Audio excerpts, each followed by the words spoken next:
Cordiais saudações, meu nome é Fernando, eu sou professor de Geografia e de História da Rede Municipal de Vicente, portanto ligado a essa mesma Secretaria de Educação.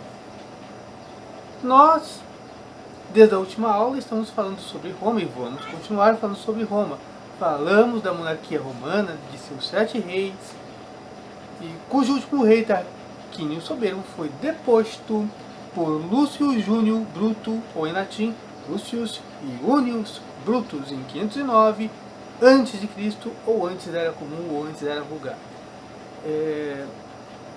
Explicando esses termos que eu acabei de usar, né? Antes de Cristo é usado correntemente, né, a data, porque Cristo, pelo menos no mundo ocidental, ele é o parâmetro para dividir as idades.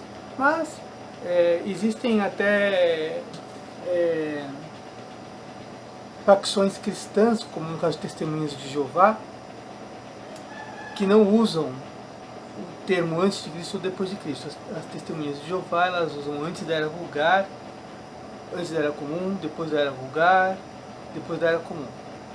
E outras pessoas que são a favor do Estado laico preferem usar essa terminologia, tá? Então você pode usar antes de Cristo, né, AEC, AEV, AEC de novo, EV e DC, né? Em ambas AEC e DC pode ser antes de Cristo ou antes da Era Comum, tá? E nós vamos dar sequência hoje à República Romana, que foi fundada por Lúcio Júnior Bruto, foi fundada por ele. Os romanos, depois dos 7 reis de Roma, eles juraram que não queriam mais o governo de reis. E como é que funcionou a República Romana? A República Romana, ela funcionava com o governo dos cônsules. E esses cônsules, eles eram eleitos pela Assembleia, que comportava os patrícios e também os plebeus em menor escala, que era a Assembleia das Centúrias.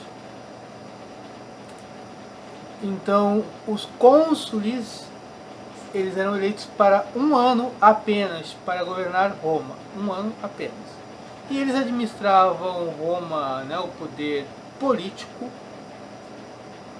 poder econômico e o poder do exército.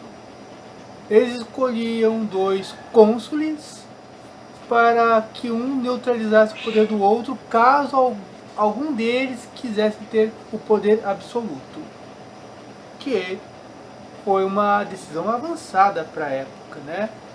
Nós poderíamos comparar até com os 3 poderes que nós temos, que é o executivo, o legislativo e o judiciário. Lá havia 2, né? O poder do Senado e o poder dos cônsules. E a República Romana, ela começa no ano 509 a.C., ou antes da Era Comum, ou antes da Era Vulgar, e vai até 27 a.C., ou 27 antes da Era Comum.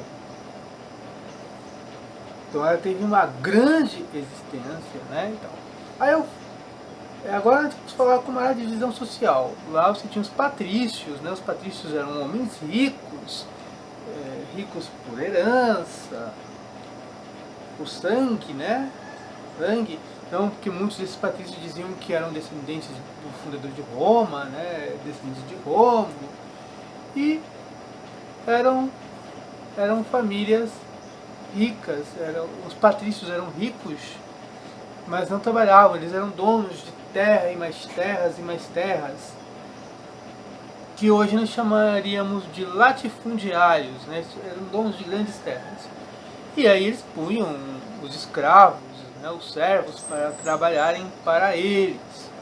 Então, Roma era dividida em patrícios, clientes plebeus e escravos. Tá? E escravos. Essa era a divisão romana. Os clientes eram aqueles que faziam favores aos patrícios, trabalhavam para os patrícios e recebiam benesses, recebiam benefícios, proteção, enfim. Eram homens livres. Os plebeus também eram homens livres, só que eram pobres, pelo menos a maioria dos plebeus eram pobres. E os plebeus se dedicavam à lavoura, se dedicavam ao artesanato e ao comércio. Alguns plebeus conseguiram enriquecer, tá? E por último você tinha os escravos, que eles eram vistos como coisas. E naquela época existiam escravos brancos, escravos gregos, tá? Lá em Roma. E muitos desses escravos se tornaram depois professores enquanto escravos, que eram os pedagogos, que hoje tem faculdade de pedagogia, né, que é para ser professor de crianças pequenas que vocês tiveram até o 5º ano. Pedagogo era o escravo, aquele que conduz pela mão, né? Paidos, né, de onde deriva a palavra pedagogo, que é uma palavra grega. Então, era assim que era a sociedade romana. Assim que era a sociedade romana, dividido em 4, digamos, classes ou estamentos, dessa forma. Bom, essa foi a aula de hoje. Nós vamos continuar falando ainda do desenvolvimento de Roma, de suas transformações até o seu declínio. Você assista esse vídeo, melhor, vocês alunos assistam ao vídeo, façam suas lições e qualquer dúvida contatem seus professores e até a próxima aula. Fui!